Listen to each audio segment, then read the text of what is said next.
Welcome back. आप देख रहे हैं न्यूज 18 इंडिया। सुशांत केस में इस वक्त की सबसे बड़ी खबर, रिया चक्रवर्ती से एनसीबी पिछले 7 घंटे से पूछताछ कर रही है। रिया से पहले दौर की पूछताछ के बाद अब दूसरे दौर की पूछताछ जारी है।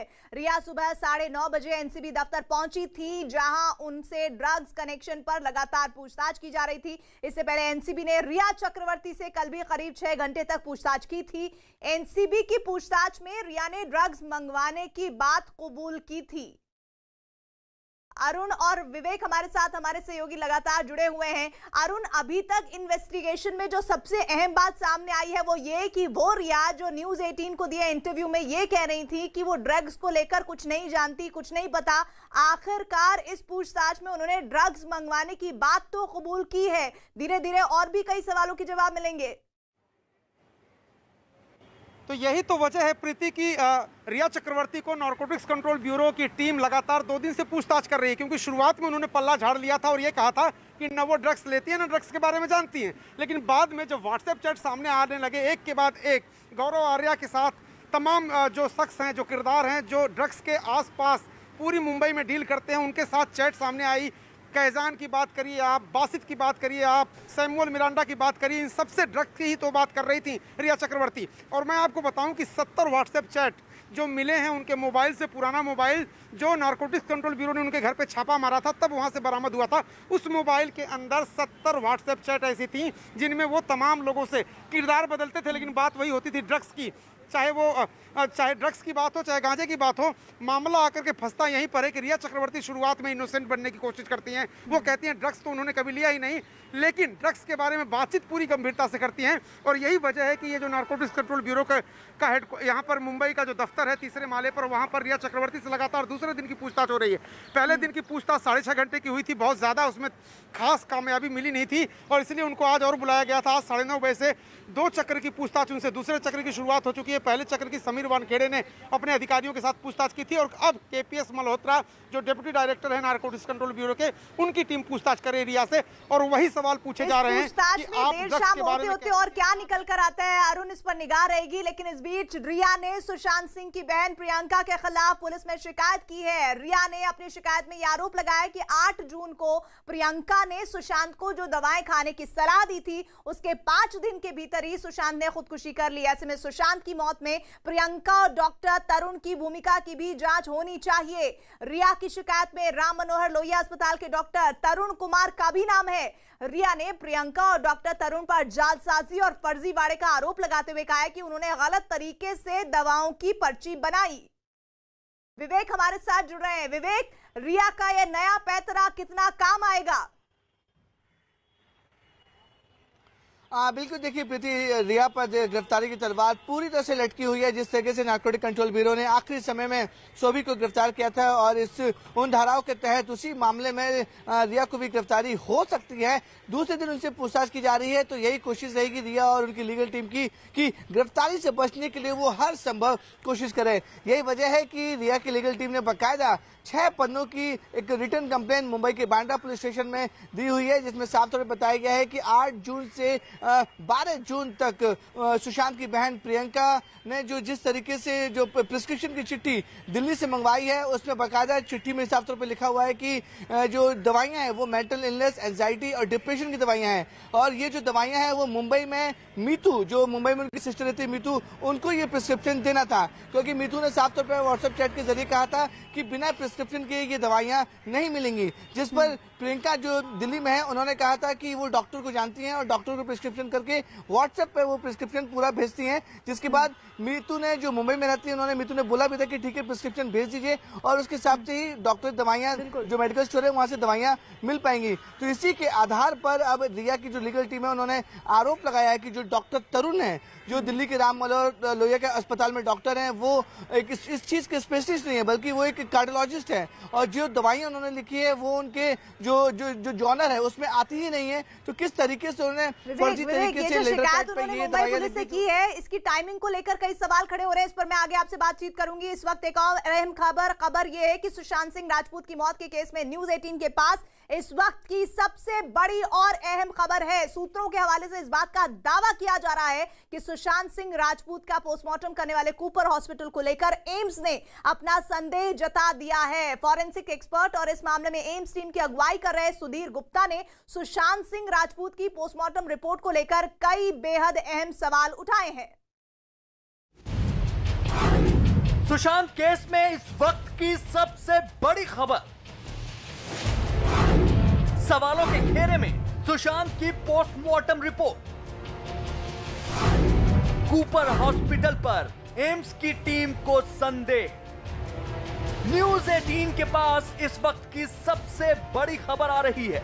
सुशांत केस में मर्डर और सुसाइड की थ्योरी का सच जानने के लिए एम्स के डॉक्टरों की टीम ने मोर्चा संभाल लिया है। इसी सिलसिले में एम्स के डॉक्टरों की टीम ने सुशांत सिंह राजपूत का पोस्टमार्टम करने वाले डॉक्टरों से कुछ बेहद चौंकाने वाले सवाल किए हैं। सुशांत सिंह राजपूत केस में एक चौंकाने वाली खबर सामने आई है। खबर है कि एम्स के 3 डॉक्टरों ने सुशांत सिंह राजपूत का पोस्टमार्टम करने वाले 5 डॉक्टरों से सुशांत की गर्दन पर चोट के निशान के बारे में सवाल किया है। सुशांत केस में एक्सक्लूसिव खबर, पोस्टमार्टम रिपोर्ट पर एम्स के सवाल, कूपर अस्पताल के डॉक्टरों से सवाल। खुदकुशी और हत्या के बीच झूल रही सुशांत सिंह राजपूत की मौत के मामले में एम्स के डॉक्टरों ने पोस्टमार्टम रिपोर्ट पर गंभीर सवाल उठाए हैं। इतना ही नहीं, सूत्रों के हवाले से इस वक्त बड़ी खबर यह आ रही है कि एम्स की फोरेंसिक टीम कूपर हॉस्पिटल के डॉक्टरों से संतुष्ट नहीं है। न्यूज 18 के पास उन सवालों की एक्सक्लूसिव लिस्ट भी है जो सवाल एम्स की टीम ने कूपर अस्पताल के डॉक्टरों से किए हैं, जिनमें सबसे अहम सवाल एम्स की टीम की अगुवाई कर रहे सुधीर गुप्ता ने किया। सुशांत केस में हत्या की थ्योरी को क्यों खारिज किया? आमतौर पर खुदकुशी के दौरान ऐसे निशान नहीं बनते। खुदकुशी के दौरान पड़ने वाला निशान ऊपर की तरफ होना चाहिए था। सुशांत सिंह राजपूत का पोस्टमार्टम इतनी जल्दबाजी में क्यों किया गया? जब सुशांत सिंह राजपूत की बॉडी पोस्टमार्टम के लिए आई तो किस हालत में थी? सुशांत सिंह राजपूत के गले पर किस तरह के निशान थे? लोगों की राय खुदकुशी के खिलाफ है, तो नतीजे पर कैसे पहुंच गए? सुशांत केस में न्यूज 18 के पास यह जानकारी भी आई है कि जिस तरह से जल्दबाजी में सुशांत सिंह राजपूत का रात में पोस्टमार्टम किया गया, वो एम्स की फोरेंसिक टीम को रास बिल्कुल नहीं आ रहा है। यही वजह है कि एम्स की फोरेंसिक टीम ने एक बार फिर से कूपर अस्पताल के डॉक्टरों से कई सारे सवाल पूछे हैं। एम्स की मेडिकल टीम ने सुसाइड की संभावना को खारिज कर दिया है। बहुत संभावना है कि गला दबाकर हत्या हुई है। डिप्रेशन गैंग कहाँ है? अगर डिप्रेशन डायबिटीज और कैंसर जैसा है तो हम डायबिटीज और कैंसर के मरीजों पर सुसाइड का आरोप क्यों नहीं लगाते? सुशांत की मौत पर उठ रहे सवालों के बीच बड़ी खबर यह भी है कि सीबीआई ने सुशांत की बहन मीतू सिंह से भी पोस्टमार्टम को लेकर सवाल किया है। न्यूज 18 के हाथ इस बात की एक्सक्लूसिव जानकारी लगी है कि सीबीआई ने अपनी पूछताछ में मीतू सिंह से 6 सवाल किए हैं, जिनमें से एक सवाल सुशांत के जल्दी पोस्टमार्टम को लेकर भी है। सुशांत का पोस्टमार्टम इतनी जल्दी रात में क्यों किया गया? दरअसल सुशांत केस की तमाम थ्योरी को समझने के लिए जांच एजेंसियों ने एड़ी चोटी का जोर लगा रखा है। यही वजह है कि सुशांत सिंह राजपूत की पोस्टमार्टम रिपोर्ट को बार बार खंगाला जा रहा है, ताकि सुशांत केस का जो सच दुनिया जानना चाहती है वो सामने आ सके। और सुशांत केस में बीएमसी की मेयर किशोरी पेडनेकर ने एम्स टीम के आरोपों को खारिज किया है। एम्स टीम ने बीएमसी अस्पताल के डॉक्टरों की जांच पर सवाल उठाए थे। बीएमसी मेयर ने चुनौती दी कि कोई भी जांच कर ले, उन्होंने नियमों का पूरा पालन किया है। मैम, कूपर हॉस्पिटल में सुशांत का पोस्टमार्टम हुआ था, उसको लेकर अब एम्स सवाल उठा रहा है। कूपर अस्पताल में क्या सारी प्रोसेस फॉलो की जा रही थी? क्या ये सब मतलब उनके पास सारी मशीनरीज थी, स्टाफ मौजूद था? किसी भी नागरिका का मृत्यु हो जाता है या कुछ कोई लोग सुसाइड कर देता है तो उनका पीएम हमारे एक तरीका होता है, उस तरीके से हमारी एक टीम होती है, उसमें प्रोफेसर होते हैं, उसमें तज्ञ डॉक्टर होते हैं, उसमें टेक्नीशियन होते हैं, उस तरीके से हमारी पीएम का सिस्टम है और हमारी पीएम की सिस्टम 24 आवर्स चालू रहती है। कोई गरीब है उसके लिए भी वही फॉलो होते हैं और रईस है तो उसके लिए भी वही फॉलो होती है। जो फॉलो करके दे दिए वो हमारे तज्ञ डॉक्टर ने दे दिए। मुझे लगता है जो सिस्टम हमारी सालों साल चालू है वही सिस्टम से हुआ है।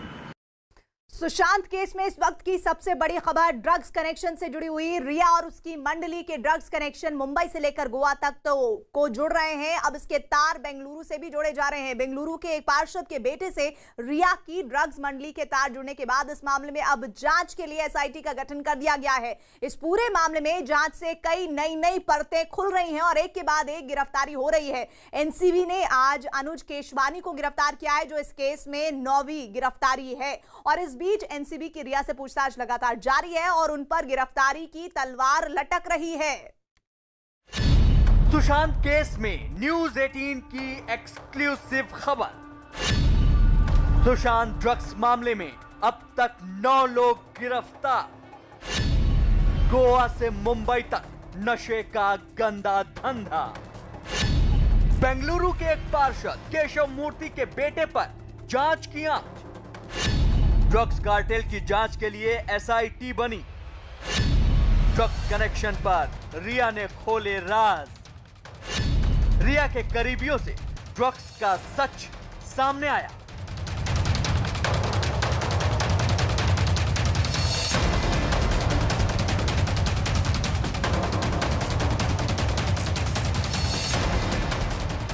सुशांत सिंह केस की जांच से ड्रग्स के तार जुड़ने के बाद अब नई जानकारी सामने आ रही है। अब एनसीबी ने यह जानने की कोशिश तेज कर दी है कि फिल्म इंडस्ट्री में और कितने लोग ड्रग्स के कारोबार से जुड़े हैं। इसके लिए एनसीबी ने एसआईटी बना दी है और रिया के ड्रग्स कनेक्शन की जांच तेज कर दी है।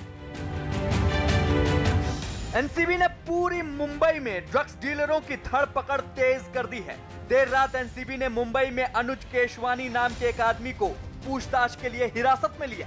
रात भर अनुज से पूछताछ हुई और सुबह उसे गिरफ्तार कर लिया गया। रिया ड्रग्स मामले में कई ड्रग्स पेडलर के नाम सामने आ चुके हैं। इसी में एक नाम था कैजान इब्राहिम का। कैजान इब्राहिम ने अपनी गिरफ्तारी के बाद अनुज केशवानी नाम के एक ड्रग डीलर का खुलासा किया, जिसके बाद देर रात एनसीबी ने अनुज केशवानी को ड्रग्स और कैश के साथ बरामद किया। बताया जा रहा है कि अनुज केशवानी ने ड्रग्स की कई खेप कैजान इब्राहिम तक पहुंचाई थी। यानी अनुज केशवानी ड्रग्स गैंग में ड्रग्स सप्लायर का काम करता है। सुशांत ड्रग्स मामले में अनुज केशवानी की गिरफ्तारी से अब तक इस केस में 9 लोगों की गिरफ्तारी हो चुकी है। इसमें करण अरोड़ा और अब्बास लखानी को जमानत मिल चुकी है, जबकि कैजान को न्यायिक हिरासत में भेज दिया गया। इनके अलावा बाकी सभी एनसीबी की कस्टडी में हैं और इनसे पूछताछ चल रही है। फिल्म इंडस्ट्री के ड्रग्स कनेक्शन में रिया, उसके भाई शौविक समेत जया शाह, श्रुति मोदी, सिद्धार्थ पीठानी, आयुष आनंदी के अलावा कुणाल जानी, ऋषभ ठक्कर समेत कई और लोगों के नाम सामने आ चुके हैं। एनसीबी गिरफ्तार किए गए लोगों और शौविक से हुई पूछताछ के आधार पर ताबड़तोड़ छापेमारी कर रही है। एनसीबी ने अलग अलग ठिकानों से कई तरह के नशे का सामान जब्त किया है। फिल्म इंडस्ट्री में ड्रग्स के तार अब गोवा से भी जुड़ गए हैं। एनसीबी गोवा से ड्रग्स केस में एक आदमी को गिरफ्तार कर चुकी है, जिससे पूछताछ में बेंगलुरु के एक पार्षद कृष्णमूर्ति के बेटे यश का नाम सामने आया है। यह भी पता चला है कि वो आदमी ड्रग्स डीलर और होटल कारोबारी गौरव आर्या का करीबी है। एनसीबी ने यशस को सम्मन भेजा है। सुशांत मामले के तार जोड़ते जोड़ते एनसीबी ड्रग्स के उस मकड़जाल तक पहुंच गई है जिसकी दुनिया देखकर वो भी हैरान है। तो क्या रिया की ड्रग्स मंडली बॉलीवुड से लेकर साउथ इंडियन फिल्म इंडस्ट्री तक फैली हुई थी? रविवार को हुई 6 घंटे की पूछताछ में रिया ने एनसीबी को सुशांत के ड्रग्स लेने की लत के बारे में दावा किया है। इस वक्त एक और बड़ी खबर आ रही है। रिया ने ड्रग्स डीलर बासित परिहार से जुड़े कई अहम खुलासे किए हैं। रिया ने बासित से जान पहचान होने की बात कबूल की है और रिया ने एनसीबी के सामने माना कि बासित उनके घर आता जाता रहा है। रिया ने एनसीबी को यह भी बताया कि सेट पर उनकी बासित परिहार से 5 बार मुलाकात हो चुकी है। एनसीबी की पूछताछ में रिया ने अपने भाई शौविक के जरिए सुशांत सिंह राजपूत के लिए ड्रग्स मंगवाने की बात कबूल की है। रिया ने फिल्म इंडस्ट्री के कुछ छोटे कलाकारों और फिल्म इंडस्ट्री से जुड़े कुछ और लोगों के भी सुशांत के फार्म हाउस में होने वाली पार्टी में ड्रग्स लेने के राज से पर्दा उठाया है। रिया के ड्रग्स कनेक्शन का पहला सबूत एनसीबी को रिया की उस व्हाट्सएप चैट से मिला जो रिया ने 2017 में गौरव आर्या से की थी। इस चैट से इस बात का अंदेशा बढ़ गया कि रिया 2017 से ही ड्रग्स के खेल में शामिल थी, यानी सुशांत सिंह से मिलने से बहुत पहले से वो ड्रग्स की बातचीत कर रही थी। हालांकि एनसीबी के सामने पहली पूछताछ में रिया ने ड्रग्स लेने की बात से साफ इनकार कर दिया। 2017 के बाद 2019 और 2020 की भी रिया की एक चैट सामने आई जिसमें ड्रग्स गैंग में शामिल कई और लोगों के नाम सामने आए हैं। इसके साथ ही एनसीबी ड्रग्स डीलरों की धड़ पकड़ करके ये जानने में जुटी है कि फिल्म इंडस्ट्री में और कितने लोग इस ड्रग्स के कारोबार में जुड़े हैं। लेकिन ये बात फिल्म इंडस्ट्री के लोगों को कुछ खास रास नहीं आ रही। कम से कम सिमी ग्रेवाल का ट्वीट तो यही बता रहा है। सिमी ग्रेवाल ने ड्रग्स की तरफ जांच की दिशा मुड़ने पर जांच एजेंसियों को आड़े हाथों लिया और लिखा, सुशांत की मौत कैसे हुई ये मैं जानना चाहती हूँ। ये कैसे हुआ, किस तरीके से हुआ। हमने सुशांत को इंसाफ दिलाने के लिए सीबीआई जांच की मांग की थी, लेकिन ड्रग्स और ड्रग्स डीलरों पर ध्यान क्यों चला गया? इससे हमारे जज्बात जुड़े हैं। हमें इसका अंत दें, हमें सच बताएं। सुशांत केस में रिया के ड्रग्स कनेक्शन का सच सामने आ चुका है। हालांकि रिया ना नुकुर करती रही है, लेकिन अब जिस तरह से ड्रग्स के गंदे धंधे की परतें खुल रही हैं, उसकी वजह से रिया की गिरफ्तारी कभी भी हो सकती है। और रिया से ड्रग्स मामले में लगातार पूछताछ जारी है। दूसरे दौर की बातचीत और जो पूछताछ है उस पर आगे लगातार जानकारियां जुड़ रहे हैं हमारे साथ देने के लिए अरुण, दूसरे दौर की बातचीत में क्या कुछ हुआ है अभी तक? देखिए 7.5 घंटे की पूछताछ रिया चक्रवर्ती से हो चुकी है। कल 6.5 घंटे की पूछताछ हुई थी, यानी लगभग 13 घंटे से ज़्यादा की पूछताछ उनसे हो चुकी है। और अभी तक जो बात सामने आई है वो ये कि कल उन्होंने बहुत सारे सवालों का जवाब नहीं दिया था, लेकिन आज उन्होंने जो व्हाट्सएप चैट उनकी थी ड्रग्स को लेकर, उस पर वो घेरी गई हैं ज़बरदस्त तरीके से। क्योंकि जैसा कि मैं आपको बता रहा हूं कि लगातार सवालों की बौछार उन पर हो रही है और 70 व्हाट्सएप चैट जो उनके मोबाइल से मिले थे उन पर उनसे सवाल पूछे जा रहे हैं कि जब आप कहती हैं ड्रग्स आप लेती ही नहीं, कभी ड्रग्स से आपका वास्ता नहीं रहा, तो ये चैट आपने क्यों किया? इसके साथ ही साथ जो बासित परिहार है उनके घर आता जाता था पिछले 1.5 से 2 सालों से, उसके बारे में भी लगातार सवाल हो रहे हैं कि आपको नहीं पता था कि वो ड्रग्स डीलर है? क्या अपने भाई को रोकने की कोशिश आपने की, या आपको पता था कि ये दोनों मिलकर ड्रग्स लाते हैं और आप खुद भी कंज्यूम करती थी? क्योंकि उन ड्रग्स के चैट से ये बात सामने आई है कि रिया चक्रवर्ती ड्रग्स के खेल में पूरी तरह से शामिल थी, खरीद बिक्री से लेके उसके ट्रांसपोर्टेशन तक, यानी वो सप्लाई जो चेन होती है ड्रग्स की उसमें भी कहीं ना कहीं वो शामिल थी। और इसीलिए नारकोटिक्स कंट्रोल ब्यूरो ने शौविक से पूछताछ के बाद जब उसने ये खुलासा किया कि रिया चक्रवर्ती भी ड्रग्स लेती हैं, तब उनको समन दे करके पूछताछ के लिए बुलाया था। तो ये जो पूरा मकरजाल है, और जैसा कि इसके पहले रिपोर्ट आप दिखा रही थी, बॉलीवुड में किस स्तर पर और कहां तक ये ड्रग्स का गोरख धंधा फैला हुआ है, इसको भी जानना जरूरी है। और ये जो एक नट है, ये जो पूरी तरह से कोशिश ये हो रही है कि जो बड़ी मछलियां हैं, ये जो मकरजाल फैला हुआ है, उस तक क्रैक करे नारकोटिक्स कंट्रोल ब्यूरो। और आपने उनका खुद आधिकारिक बयान सुना था कि बड़ी मछलियों को पकड़ने की कोशिश कर रही है, जिसका जरिया शायद ये पूछताछ और ये बड़ी मछलियों तक पहुंचने की कोशिश रिया से इन्वेस्टिगेशन के आधार पर ही आगे बढ़ेगी। और इधर सुशांत केस में अब तक की सबसे बड़ी खबर सामने आ रही है ग्राउंड जीरो से। क्या सुशांत ने खुदकुशी नहीं की थी? और अगर सुशांत की मौत खुदकुशी से नहीं हुई थी तो क्या सुशांत की हत्या की गई?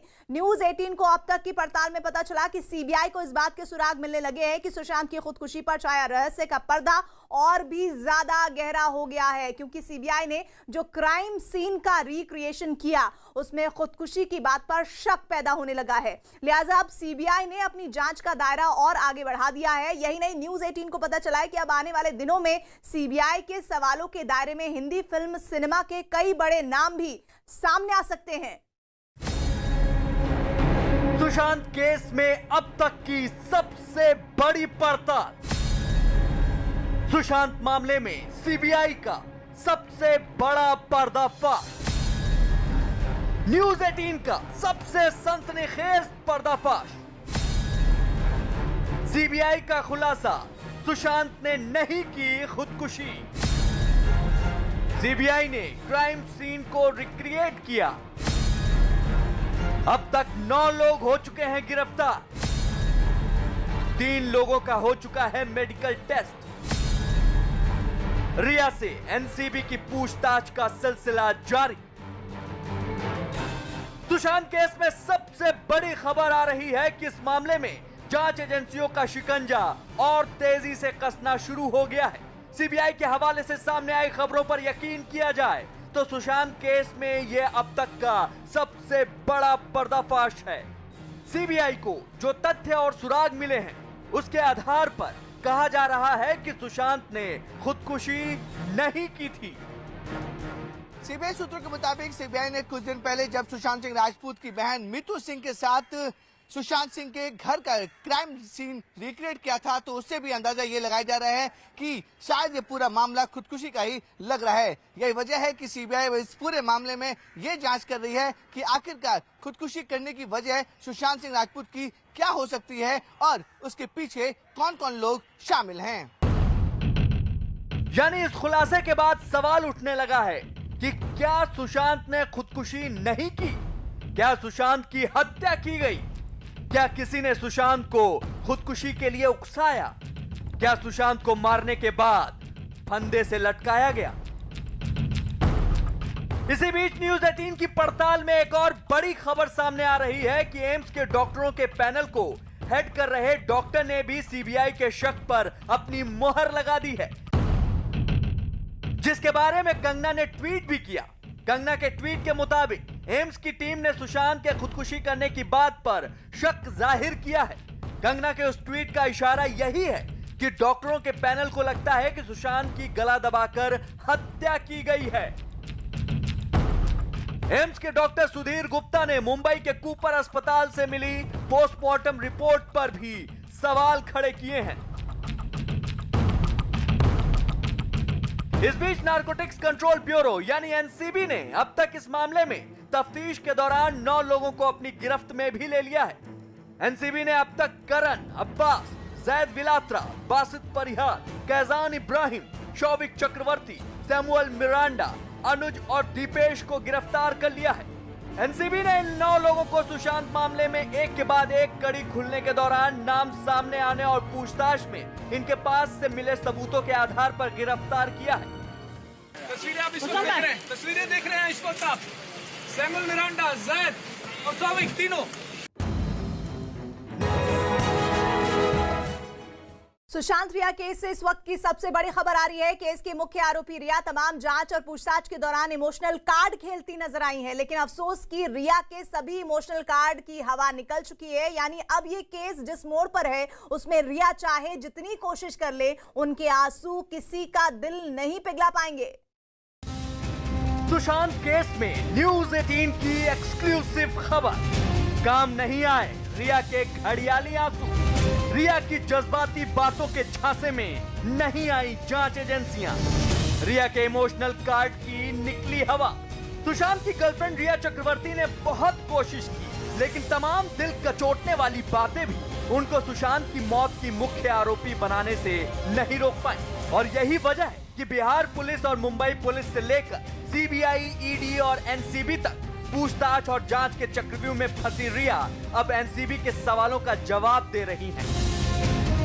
लेकिन एनसीबी के सवालों का सामना करने से पहले रिया ने सुशांत से प्यार को लेकर इमोशनल कार्ड खेलने की कोशिश की और एक फिल्मी डायलॉग उछाला है। रिया ने दावा किया है कि उसे सुशांत से प्यार करने की सजा मिली। रिया ने ये इमोशनल कार्ड अपने वकील के जरिए खेला। रिया के वकील सतीश मान शिंदे अपनी एक्टर मुवक्किल के लिए फिल्मी डायलॉग के अंदाज में प्यार करने की सजा भुगतने की दलील देते दिखे। रिया के वकील सतीश मान शिंदे ने बयान दिया, रिया चक्रवर्ती गिरफ्तार होने के लिए तैयार है। अगर किसी से प्यार करना गुनाह है तो उन्हें प्यार का अंजाम भुगतना पड़ेगा।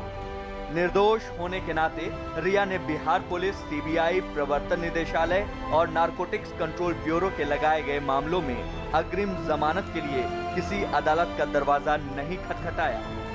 रिया के वकील की तरफ से आए इस बयान ने एक बार फिर मामले में लगातार सामने आ रहे इमोशनल एंगल को उजागर कर दिया, क्योंकि इसी के बाद सूत्रों के हवाले से खबर आई कि पूछताछ के लिए एनसीबी दफ्तर पहुंची रिया बेहद भावुक हो गई। एनसीबी सूत्रों के हवाले से बड़ी खबर, एनसीबी पूछताछ के दौरान रो पड़ी रिया। भाई शौविक के सामने ही रोई रिया। भावुक हुई रिया से अकेले में पूछताछ। खबर है कि रिया के लिए करीब 60-70 सवालों का जखीरा खोलकर बैठी एनसीबी को पहले दिन तो 15 सवालों के जवाब पर ही अटक जाना पड़ा। बताया जा रहा है कि इनमें से कई सवालों के जवाब से जांच एजेंसी संतुष्ट नहीं है। एनसीबी जब कल रिया से पूछताछ कर रही थी तो उसे शौविक के सामने बिठाकर पूछताछ करना शुरू की। जैसे ही शौविक सामने आया, रिया भावुक हो गई और फूट फूट कर रोने लगी। यही वजह से एनसीबी को अपनी पूछताछ वहीं खत्म करनी पड़ी। एनसीबी की माने तो रिया का ये कोई नया पैतरा हो सकता है। ये इतना दुखा है कि रिया जितने पैतरे अपना लें, उनके दांव हल्के ही पड़ते नजर आते हैं। इस बात की एक मिसाल तब भी देखने को मिली जब न्यूज 18 से बात करते हुए रिया ने अपने टूटे होने की बात कही, लेकिन लोगों की कान पर जूं तक ना रेंगी, बल्कि लोगों ने उल्टा रिया को झूठा साबित कर दिया। मैं घर आई तो मैं बहुत डिप्रेस थी, मुझे नहीं अच्छा लगा। मुझे लगा he doesn't want me anymore. मुझे लगा कि he is done with me, और ये मेरी पर्सनल इनसिक्योरिटीज थी प्रोबेबली एज अ गर्ल की शायद he doesn't want me in his life anymore. Riya के मुताबिक सुशांत के ऐसे बर्ताव और उनका घर छोड़ने के बाद रिया बहुत दुखी थी और टूट गई। रिया ने जब अपने दिल का हाल बयां किया तो लोगों को जैसे उन पर यकीन नहीं हुआ। फिर शुरू हुई रिया के सच की पड़ताल। 8 तारीख को जब मैं घर आई, मैं बहुत ही टूटी हुई थी। मेरी माँ I was suffering from anxiety. मुझे मेरे बॉयफ्रेंड ने बोल दिया था कि तुम घर चली जाओ, जिनका मैं 1-1.5 साल से ध्यान रख रही थी, तुम घर चली जाओ। और मुझे कोई रीजन नहीं समझ आया कि ऐसा क्या हुआ था। ऑल्दो ही सेड घर जाके ठीक हो जाओ, क्योंकि मेरी तबीयत खराब थी। लोगों ने रिया के सोशल मीडिया अकाउंट को खंगाला तो जो बात सामने आई उसने रिया के दावों पर सवाल खड़े कर दिए। 8 जून यानी रिया के सुशांत का घर छोड़ने के बाद से सुशांत के आत्महत्या करने तक रिया ने अपने सोशल मीडिया अकाउंट पर कुल 4 तस्वीरें पोस्ट की, और ये चारों तस्वीरें और उनके कैप्शन रिया के बातों से मेल नहीं खा रहे।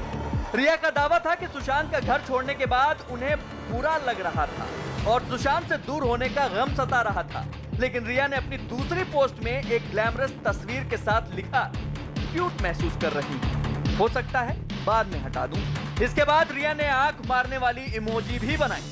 अब इस तस्वीर में तो वो कहीं से दुखी नहीं लगती। इसके बाद रिया ने अपनी खुशी से झूमने वाली एक तस्वीर शेयर करते हुए लिखा, मैं ऐसी दिख रही थी जब मैंने अपने दोस्तों को देखा। इस तस्वीर में रिया चहकती नजर आ रही थी, वो कहीं से टूटी हुई नहीं लग रही। इसके बाद 14 जून को यानी उसी दिन जब सुशांत ने अपने घर में आत्महत्या कर ली थी, ठीक आत्महत्या की खबर मिलने से पहले रिया ने ब्लू ड्रेस में अपनी शूटिंग का एक वीडियो शेयर किया, जिसके साथ कैप्शन में उन्होंने लिखा, मैं शूटिंग को बहुत मिस कर रही हूँ, ओके बाय। इस तस्वीर में भी रिया कहीं से भी एंजाइटी की शिकार या परेशान नहीं लग रही हैं। रिया ने बार बार यह दावा किया है कि वो सुशांत को छोड़कर जाने के बाद बेहद दुखी, हताश और परेशान थी। लेकिन अगर वो सुशांत के जाने से इतना दुखी थी तो सोशल मीडिया पर लगातार वो इतना खुश नजर क्यों आ रही थी? और तभी से रिया पर झूठ बोलने का धब्बा लगता चला आ रहा है। साफ तौर पर रिया के सारे इमोशनल कार्ड फेल हो रहे हैं और सुशांत की मौत के मामले के मकड़ जाल में वो जकड़ती चली जा रही हैं। और सुशांत केस में मुखर होकर लगातार बोलने वाली कंगना रनौत पर इस वक्त की सबसे बड़ी खबर, गृह मंत्रालय ने कंगना रनौत को Y+ कैटेगरी की सुरक्षा दे दी है। कंगना खुद को धमकी दिए जाने का दावा कर रही थी, जिसके बाद उन्हें यह सुरक्षा मुहैया कराई गई। कंगना को मिली इस सुरक्षा के बाद हिमाचल प्रदेश से लेकर महाराष्ट्र तक की सियासत भी गर्म है। सुशांत केस में सबसे बड़ी खबर, कंगना रनौत को Y+ श्रेणी की सुरक्षा। कंगना रनौत पर इस वक्त बड़ी खबर आ रही है। गृह मंत्रालय ने कंगना की जान को खतरा देखते हुए उन्हें Y+ श्रेणी की सुरक्षा मुहैया कराई है। फिल्म अभिनेत्री कंगना रनौत को लेकर बहुत बड़ी खबर आ रही है। गृह मंत्रालय ने उन्हें Y+ कैटेगरी की सुरक्षा मुहैया करवाने का फैसला लिया है। उनके साथ इस कैटेगरी की सुरक्षा के बाद 24 घंटे सुरक्षा बल मौजूद रहेंगे और उनकी एक टीम बाकायदा ये निगरानी करेगी कि कोई भी अनहोनी घटना न हो और उनको सुरक्षित रखा जा सके। दरअसल कंगना और उनके परिवार के लोगों ने अपनी सुरक्षा के प्रति चिंता जाहिर की थी, जिसके बाद मंत्रणाओं का दौर चला और यह फैसला लिया गया। कंगना पर इस वक्त की सबसे बड़ी खबर, 11 सुरक्षाकर्मी कंगना की करेंगे हिफाजत। कंगना ने अमित शाह को कहा शुक्रिया। ये प्रमाण है कि अब किसी देशभक्त आवाज को कोई फांसीवाद नहीं कुचल सकेगा। मैं अमित शाह जी की आभारी हूँ। वो चाहते तो हालातों के चलते मुझे कुछ दिन बाद मुंबई जाने की सलाह देते, मगर उन्होंने भारत की एक बेटी के वचनों का मान रखा, हमारे स्वाभिमान और आत्मसम्मान की लाज रखी। जय हिंद। Y+ कैटेगरी की सुरक्षा में 11 हथियार बंद सुरक्षाकर्मी मिलते हैं। ये सुरक्षाकर्मी 8-8 घंटे की 3 शिफ्ट में काम करते हैं। इन 11 सुरक्षाकर्मियों में 2 निजी सुरक्षाकर्मी भी शामिल होते हैं। 2 सुरक्षाकर्मी हर वक्त कंगना के साथ मौजूद रहेंगे। वहीं कंगना की सुरक्षा पर हिमाचल प्रदेश के सीएम जयराम ठाकुर का भी बड़ा बयान सामने आया है। कंगना रनौत हिमाचल से संबंधित हैं और बॉलीवुड में उनने हिमाचल का नाम और पूरे देश का नाम रोशन किया है। उनकी सुरक्षा हमारे लिए बहुत महत्वपूर्ण है। उस दृष्टि से डीजीपी को हमने आदेश दिए कि वो उनकी सिक्योरिटी थ्रेट की असेसमेंट करें और उसके पश्चात हमने एक निर्णय लिया कि उनके निवास मनाली में हिमाचल प्रदेश पुलिस की ओर से सुरक्षा मुहैया करवाई जाएगी और आवश्यक होगा तो जो प्रवास उनका होगा, जो टूर होगा, उसमें भी हिमाचल प्रदेश अपनी सुरक्षा देने के लिए तैयार है। अपने इस ट्वीट में संजय राउत ने कहा कि उनकी पार्टी महिलाओं का सम्मान करने वाली पार्टी है। उन्होंने यह भी दावा किया कि कुछ लोग शिवसेना पर महिलाओं का अपमान करने की गलत खबरें फैलाकर उनकी पार्टी को बदनाम करने में लगे हैं। शिवसेना हिंदुत्व के प्रतीक छत्रपति शिवाजी महाराज और महाराणा प्रताप के विचारों पर चलती है। उन्होंने हमें महिलाओं का सम्मान सिखाया, पर कुछ लोग ये अफवाह फैला रहे हैं कि शिवसेना ने महिलाओं का अपमान किया। पर यह नहीं भूलना चाहिए कि जिन लोगों ने मुंबा देवी की नगरी मुंबई का अपमान किया है, शिवसेना उनके खिलाफ लड़ाई जारी रखेगी। जो शिवसेना सुप्रीमो ने हमें सिखाया, उसी तरह नारी सम्मान की लड़ाई हम लड़ते रहेंगे। शिवसेना पर मनोज तिवारी का बड़ा हमला। कंगना और संजय राउत की तकरार में दखल दें उद्धव। धमकी मिलने के बाद ही कंगना को दी गई सुरक्षा। कंगना रनौत और संजय राउत के बीच तकरार के मामले पर मनोज तिवारी ने उद्धव ठाकरे से दखल देने की मांग की। मनोज तिवारी ने कहा कि धमकी मिलने के बाद ही कंगना को सुरक्षा दी गई। एक ऐसी लड़की जो न्याय के लिए आवाज उठाई, उसके लिए जिस तरह का शब्द और जिस तरह की धमकी शिवसेना के नेता ने दिया है, मैं समझता हूं आज उद्धव ठाकरे को ही इसका संज्ञान लेना चाहिए, वरना इसका जो खामियाजा भुगतना पड़ेगा उसके लिए फिर कोई इस सॉरी नहीं बचेगा। जनता सजा देगी। दूसरी बात है कि कंगना को सुरक्षा देना इस देश के हर उस व्यक्ति को जिसके ऊपर धमकी मिलती है, जिसको खतरा हो, वो देना संवैधानिक पद्धति है। कंगना रनौत को सुरक्षा मिलने के बाद महाराष्ट्र के मंत्री विजय वडेट्टीवार ने केंद्र की मंशा पर सवाल उठाए हैं। मुझे कोई ताजुब नहीं लगता। वाई क्या, उसको कर Z+ भी दे सकते हैं, उसको तो कोई भी सिक्योरिटी दे सकते हैं, क्योंकि वो तो कंगना रनौत के बोल जो है वो भाजपा के बोल है। वो भाजपा की पंछी बन के हुए उड़ रही है और इसके अभी वो खिलाफ उनके मूवी हो रही, कोई काम नहीं है। तो मैं बोलता हूँ कि कंगना रनौत को क्या महत्व देने की आवश्यकता है। उसको कोई, उसकी जो बातें थी वो महाराष्ट्र के पुलिस पे विश्वास नहीं था, तो महाराष्ट्र के पुलिस के ऊपर विश्वास नहीं, अगर ये भाजपा उनको मदद करती है और उसको देश प्रेमी बताती है, तो महाराष्ट्र की भूमि के साथ कंगना भी गद्दारी कर रही है और भारतीय जनता पक्ष भी कर रहा है। शिवसेना विधायक प्रताप सरनाइक ने भी कंगना रनौत पर बड़ा हमला बोला है। उन्होंने भी इस सिलसिले में महाराष्ट्र विधानसभा अध्यक्ष को एक चिट्ठी लिखी है, जिसमें प्रताप सरनाइक ने कंगना पर कई सवाल उठाए हैं। विधानसभा अध्यक्ष को लेटर दिया था कि कंगना रनावत ने इस महाराष्ट्र के बारे में और खासकर मुंबई के बारे में बहुत ही अपशब्द यूज किए हैं। मुंबई की तुलना उन्होंने एक तालिबान और पाकिस्तान स्थित कश्मीर के साथ की थी। वो देशद्रोह है, उनके ऊपर कार्रवाई होनी चाहिए।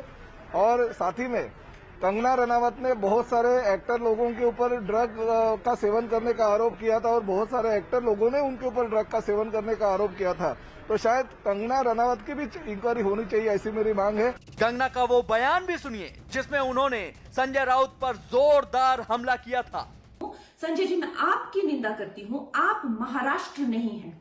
आप ये नहीं कह सकते कि मैंने महाराष्ट्र की निंदा की। और संजय जी, मैं 9 सितंबर को आ रही हूँ। आपके लोग कह रहे हैं कि आप लोग मेरा जबड़ा तोड़ देंगे, आप लोग मुझे मार डालेंगे। आप लोग मुझे मारिए, क्यों? क्योंकि इस देश की जो मिट्टी है वो ऐसे ही खून से सींच कर इस देश की जो गरिमा है और अस्मिता के लिए न जाने कितने लोगों ने अपनी जान दी है। और हम भी देंगे संजय जी, हम भी देंगे, क्योंकि हमको भी वो कर्ज निभाना है। मिलते हैं 9 सितंबर को। जय हिंद, जय महाराष्ट्र।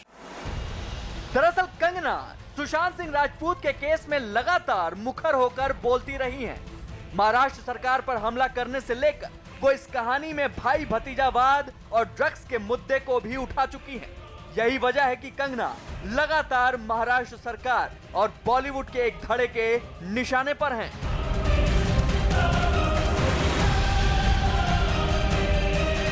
और बड़ी खबर आ रही है, महाराष्ट्र के सीएम उद्धव ठाकरे ने बिना नाम लिए कंगना रनौत पर निशाना साधा है। महाराष्ट्र विधानसभा में उद्धव ठाकरे ने कहा कि कई लोग मुंबई में आते हैं और नाम कमाते हैं, कुछ लोग इसका एहसान मानते हैं और कुछ लोग नहीं मानते। तो ये महत्वपूर्ण खबर, बिना नाम लिए कंगना रनौत का उद्धव ठाकरे ने अपनी बात रखी है महाराष्ट्र विधानसभा के पटल पर। उन्होंने कहा है कि कई लोग मुंबई में आते हैं, नाम कमाते हैं और कुछ लोग इसका एहसान मानते हैं और कुछ लोग नहीं मानते हैं।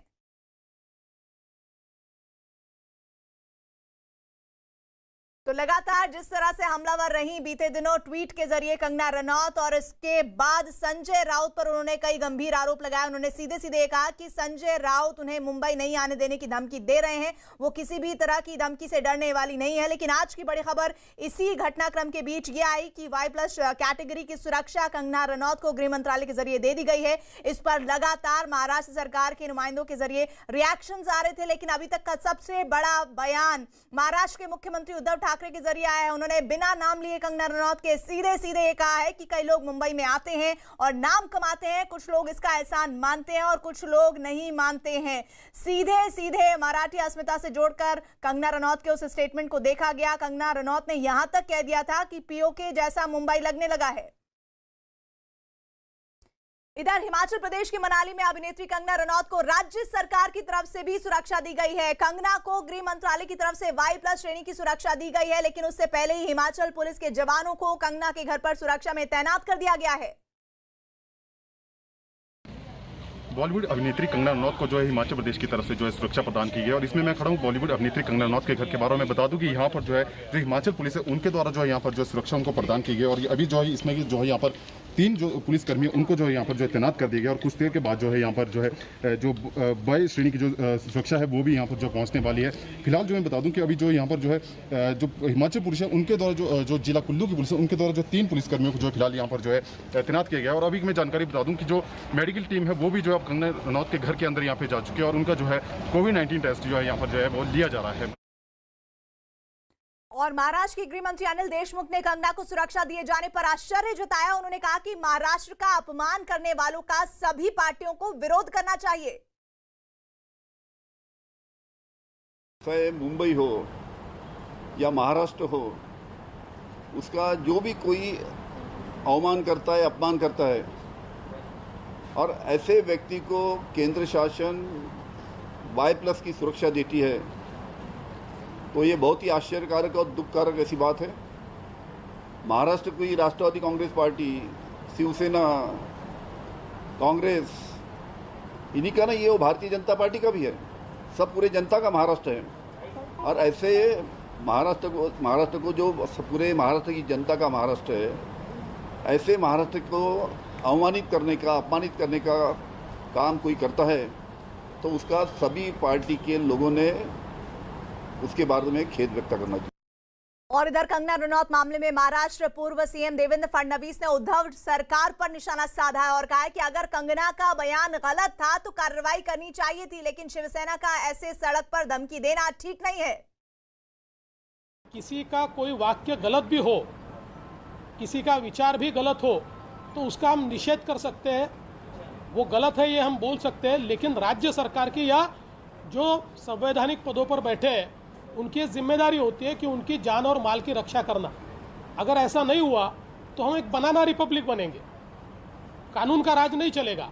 और कानून का राज और विशेष रूप से जिन्होंने संविधान की शपथ ली है उनके ऊपर ये जिम्मेवारी है कि उनको किसी का मत पसंद आए या न आए, कोई गलत मत भी निकाले तो कानूनन उसके ऊपर कार्रवाई कीजिए, लेकिन उसकी सुरक्षा करना ये उनकी जिम्मेदारी है। मुझे लगता है केंद्र सरकार ने जो किया वो ठीक है।